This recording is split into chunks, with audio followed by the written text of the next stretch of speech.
mirror ni kita cuba buat satu bentuk yang agak mistik. Okey, buat bentuk simple je lah. Buat satu rectangle macam ni, bulat macam ni.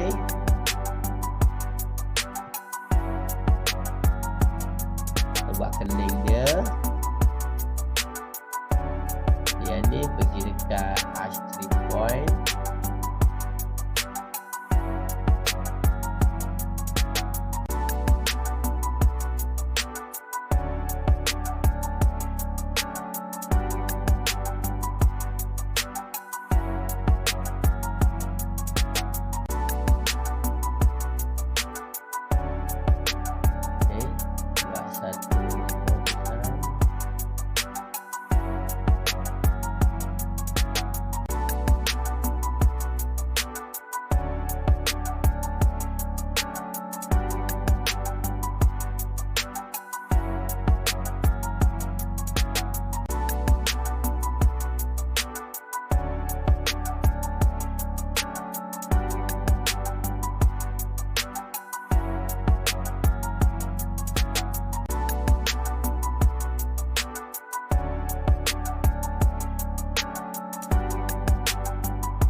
Lebih kurang okey, atau kita nak mirror.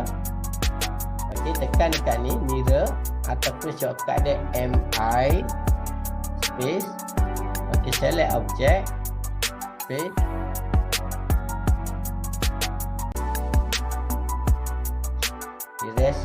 Erase source object ni, kalau yes dia padam objek yang lama, kalau no dia ada dua lah.